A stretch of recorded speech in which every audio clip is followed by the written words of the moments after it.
আসসালামু আলাইকুম রহমতুল্লাহ।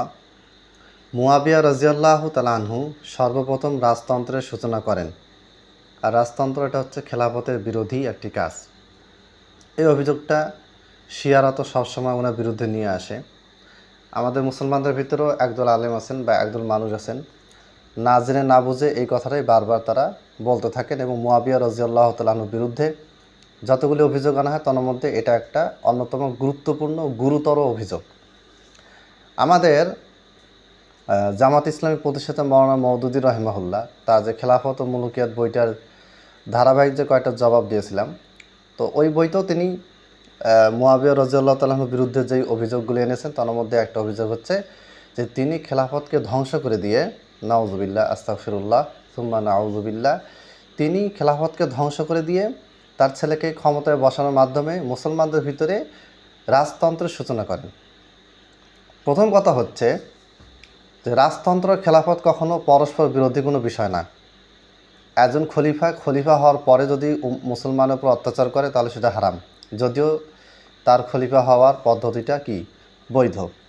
অনুরূপভাবে কোনো ব্যক্তি রাজতান্ত্রিকভাবে যে ক্ষমতায় আসার পরে যদি তিনি ইসলাম প্রতিষ্ঠা করেন, ন্যায় প্রতিষ্ঠা করেন, তাহলে এটা জায়েজ। আর যদি তিনি হারাম কাজ করেন, অত্যাচার জুলুম নির্যাতন করেন, তাহলে এটা নাজায়েজ, হারাম।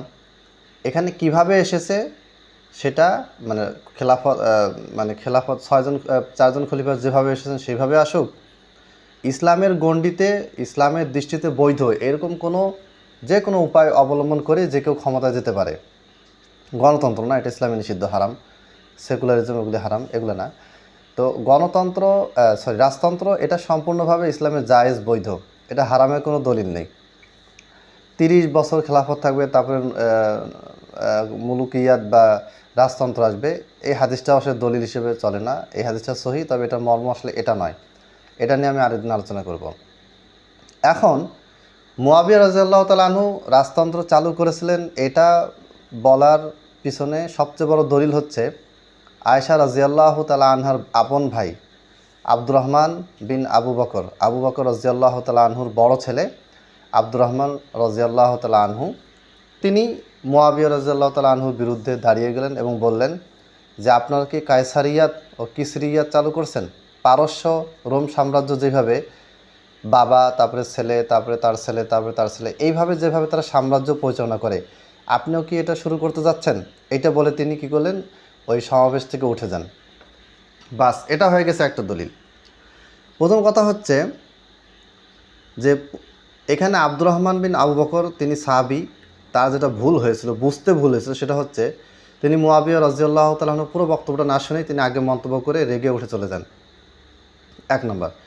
2 নম্বর হচ্ছে যে একজন সাহাবী বা দুইজন সাহাবী যদি ভুল করে তাহলে জমহুর সাহাবা যেদিকে যাবে, অধিকাংশ সাহাবী যেটাকে গ্রহণ করবে সেটা হচ্ছে সহি, সেটাকে মানতে হবে।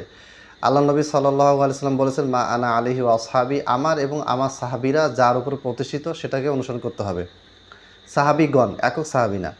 আব্দুল্লাহ বিন মাসউদ রাদিয়াল্লাহু তাআলা আনহু তিনি সূরা নাস ফালাককে কোরআনের অংশ মনে করতেন না, আলাদা দোয়া মনে করতেন। অন্যান্য সাহাবীরা এটাকে গ্রহণ করেন নাই। জমহুর সাহাবা, অধিকাংশ সাহাবী যেই মতের দিকে থাকবে সেটাকে গ্রহণ করতে হবে। তো আব্দুর রহমান বিন আবু বকর রাদিয়াল্লাহু তাআলা আনহু তিনি যদিও মুয়াবিয়া রাদিয়াল্লাহু তাআলা আনহুর বিরুদ্ধে ছিলেন না, এজিদের বিরুদ্ধেও ছিলেন না, তিনি জাস্ট বাবার পরে ছেলে ক্ষমতায় আসবে, আর এটা হচ্ছে পারস্য সাম্রাজ্য, রোম সাম্রাজ্য, মানে কাফের মুশরিকরা যেভাবে করে বাবার পরে ছেলে, তারপরে ছেলে, যে রাজতন্ত্রের ধারাবাহিকতা তাদের মধ্যে আছে, ওইটা যেন মুসলমানদের ভিতরে প্রবেশ না করে, তাই তিনি এই কথাটা বলেছিলেন। আর এটা হয়ে গেল সবচেয়ে বড় দলিল। এখন এটার প্রথম জবাব কি? প্রথম জবাব হচ্ছে যে অন্যান্য সাহাবীরা এটা মনে করেননি, তারা এটাকে গ্রহণও করেননি। অতএব জমহুর সাহাবার বিপক্ষে একজন সাহাবীর একক চিন্তাভাবনায়, একক ডিসিশন, সেটা বাতিল হবে, গ্রহণযোগ্য হবে না। যেমন আব্দুল্লাহ বিন মাসউদ তিনি নাস ফালাককে কোরআনের অংশ মনে করতেন না, কিন্তু অন্যান্য সাহাবীরা মনে করতেন। সাহাবীরা মেয়ারে হক বা তারা হকের মাপকাঠি অবশ্যই, কিন্তু একক সাহাবী নয়, অধিকাংশ জমহুর সাহাবী। আর সাহাবীদের ইজমা তো মানতেই হবে, এই ব্যাপারে তো কোনো সন্দেহ নেই। ইজমা মানে সমস্ত সাহাবী একমত। এরপরে 1 নম্বর কথা। 2 নম্বর পয়েন্ট হচ্ছে যে বাবার পরে ছেলেকে ক্ষমতায় বসালে যদি রাজতন্ত্রের সূচনা হয়, তাহলে প্রথমে এই কাজটা কে করেছে? প্রথমে এই কাজটা করেছেন আলী রাদিয়াল্লাহু তাআলা আনহু।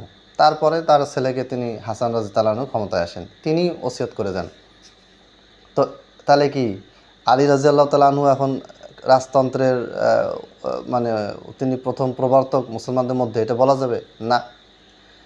আলী রাদিয়াল্লাহু তাআলা আনহুর পরে যদি তার ছেলে ক্ষমতায় আসে হাসান রাদিয়াল্লাহু তাআলা আনহু, তাহলে এটা রাজতন্ত্র হবে না। কিন্তু মুয়াবিয়ার পরে তার ছেলে ইয়াজিদ যদি ক্ষমতায় আসে তাহলে এটা রাজতন্ত্র হবে। এটা কেমন কথাবার্তা? অথচ সমস্ত সাহাবী তারা সবাই একমত হয়ে ইয়াজিদের হাতে বায়াত করেছিলেন। আব্দুর রহমান বিন আবু বকর করেন নাই, তার একটা কারণ তিনি দেখেছেন। কেন? আলী রাদিয়াল্লাহু তাআলা আনহুর হাতে তো সবাই বায়াত করেন নাই। আব্দুল্লাহ বিন ওমরকে তো আলী বললেন যে তুমি আমার হাতে বায়াত করো। আব্দুল্লাহ বিন ওমর বললেন যে আল্লাহর কসম আপনার হাতে আমি বায়াত করব না। করে নাই, তাদের মন চায়নি, করে নাই। এইটা তো দলিল না, এটা কারো বিরুদ্ধে পেশ করার মতো কোনো দলিল না। 1 নম্বর পয়েন্ট। 2 নম্বর পয়েন্ট। 3 নম্বর পয়েন্ট, যে যদি মুয়াবিয়া রাদিয়াল্লাহু তাআলা আনহু তার ছেলেকে যোগ্য মনে করেই থাকেন এবং ক্ষমতায় বসিয়েও থাকেন, তারপরে ইসলামে নিষিদ্ধ হারাম নয়। ধরেন আপনি একটা দেশের শাসক, এখন আপনি দেখছেন যে আপনার বয়স হয়ে যাচ্ছে, আপনি পারতেছেন না। আপনি যদি এখন আপনার ছেলেকে বা ভাতিজাকে কাউকে যদি যোগ্য মনে করেন, তাহলে আপনি কি করবেন? তাকে দায়িত্ব দিয়ে যাবেন। এটা ইসলামে নিষিদ্ধ না, হারামও নয়। এবং আল খিলাফাতু মিন কুরাইশ, খলিফা হবে কুরাইশ বংশ থেকে, এটাও কিন্তু এই রাজতন্ত্রের দিকেরই দলিল। রাজতন্ত্র জায়েজ হবার অনেক দলিল আছে, আমি সেদিকে যাচ্ছি না। তাহলে সমস্ত আলোচনার সারাংশ এটাই যে মুয়াবিয়া রাদিয়াল্লাহু তাআলা আনহু তার ছেলেকে ক্ষমতায় বসালে যদি রাজতন্ত্র হয়ে থাকে, তাহলে এই রাজতন্ত্রের সূচনা মুসলমানদের করে গিয়েছেন আলী রাদিয়াল্লাহু তাআলা আনহু। কিন্তু আলী রাদিয়াল্লাহু তাআলা আনহুকে দোষারোপ না করে মুয়াবিয়াকে দোষারোপ করা হচ্ছে। এটা কেন? এটা হচ্ছে মুয়াবিয়া রাদিয়াল্লাহু তাআলা আনহুর প্রতি জুলুম, অন্যায়, অত্যাচার। আর 2 সাহাবী যারা এটা মেনে নেন নাই, সেটারও বিভিন্ন কারণ ছিল, প্রেক্ষাপট ছিল, ব্যাখ্যা ছিল, আছে। যেমন একটা ব্যাখ্যা আমি দিলাম।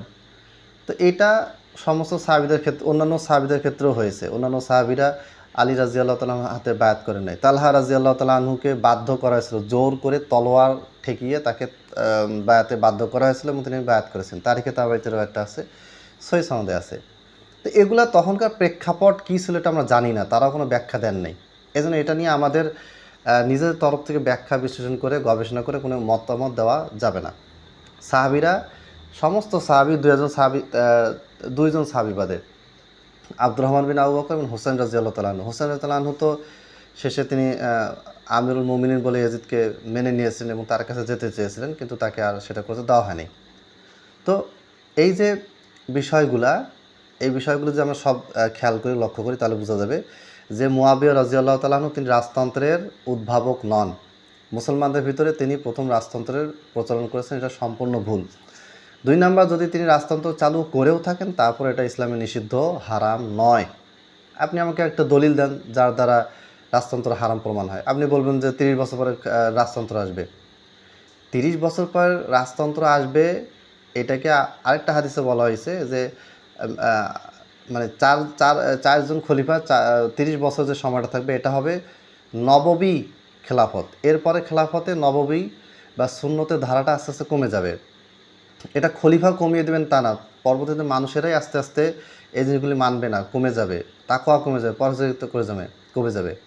আপনি দেখেন আবু বকরের সময় যে পরিমাণ মানুষের ঈমান ছিল, এটা আস্তে আস্তে ওমরের সময় কমে গিয়েছিল, ওমরের পরে ওসমানের সময় আরও কমে গিয়েছিল, ওসমানের পরে আলীর সময় তা আরও বেশি কমে গিয়েছিল, মুয়াবিয়ার সময় এই সমস্যা বেড়েছে, ইয়াজিদের সময় আরও বেড়েছে। এই যে মানুষের ঈমানের অধপতন, তাদের কারণে সুন্নাহ ভিত্তিক 100% নববী যে খেলাফত এটা থাকবে না, এটা আস্তে আস্তে কমে যাবে, এটাই বলা হয়েছে। আবার সহিহ বুখারী, মুসলিম সহ একাধিক কিতাবে আছে যে 12 জন খলিফা, ইসনা আশারা খলিফাতান, তো 12 জন খলিফার কথা বলা আছে। তো এই 12 জন খলিফা কি সবাই 30 বছরের মধ্যে থাকবে নাকি? তারা তো 30 বছরের বাইরেও আসবে। যদি 4 জনকে দিয়েই যদি খেলাফত হয় এবং খেলাফত শেষ হয়ে যায়, তারপর রাজতন্ত্র যদি চালু হয়ে যায়, এটাই যদি উদ্দেশ্য হয়, তাহলে সহিহ হাদিসে কি বলা আছে? 12 জন খলিফা আসবে। এই 12 জন খলিফা তাহলে কি রাজতন্ত্র কই গেল? অতএব এগুলি সব উল্টাপাল্টা ধারণা, এগুলো থেকে আমাদের বেঁচে থাকতে হবে। তাহলে আজকে আমাদের অভিযোগের মুয়াবিয়া রাদিয়াল্লাহু আনহুর বিরুদ্ধে যে অভিযোগটা, যে তিনি সর্বপ্রথম রাজতন্ত্র প্রবর্তন করেছেন, সম্পূর্ণ ডাহা, মিথ্যা কথা। ইতিহাস সম্পর্কে, হাদিস সম্পর্কে অজ্ঞ থাকার কারণে এই কাজটি করা হয় এবং এইটি শিয়াদের অপপ্রচার বেশি, শিয়ারা বেশি বেশি এটা বলে। কেমন মূর্খের মূর্খ, যেই শিয়ারা বিশ্বাস করে যে তাদের 12 জন ইমাম আছে, সেই 12 জন ইমাম কোত্থেকে আসবে? একই বংশের, একই বাবার সন্তানেরা। আলী রাদিয়াল্লাহু আনহু প্রথম ইমাম, তারপরে হোসাইন রাদিয়াল্লাহু আনহু, কেউ হাসানকে মানে, কেউ হাসানকে মানে না, ইসমাইলি শিয়ার আবার হাসানকে মানে না, আর ইমামিয়া 12 জন ওরা মানে। তাহলে যাই হোক, বাবার পরে বড় ছেলে, তারপরে ছোট ছেলে, তারপরে আবার ছেলের নাতি, এভাবে করে 12 জন। কেন ওটা কি রাজবংশ হচ্ছে না? ওইটা কি মুলুকিয়াত হচ্ছে না? রাজতন্ত্র হচ্ছে না? সব কিছু বেড়াছেড়া। একটাই উদ্দেশ্য যে মুসলমানদের ভিতরে বিভেদ তৈরি করা, সাহাবীদের বিরুদ্ধে মুসলমানদেরকে কী করা, উস্কে দেওয়া। মুয়াবিয়া রাদিয়াল্লাহু আনহু জাস্ট একটা উপলক্ষ মাত্র। মূল উদ্দেশ্য হচ্ছে আপনাকে আমাকে গোমরা করা। আল্লাহ তাআলা আমাদেরকে এই ধরনের উল্টাপাল্টা যাবতীয় কুফরি কথাবার্তা, হারাম কথাবার্তা, সুন্নাহ বিরোধী কথাবার্তা, বেদাতি কথাবার্তা এবং ইসলামী ইতিহাসের নামে ভুয়া কথাবার্তা, আকীদা বিধ্বংসী কথাবার্তা থেকে আল্লাহ তাআলা আমাদেরকে হেফাজত করুন। আল্লাহ তাআলা আমাদেরকে বেশি বেশি কোরআন হাদিস পড়াশোনা করার তৌফিক দান করুন। আমিন। আসসালামু আলাইকুম ওয়া রাহমাতুল্লাহ।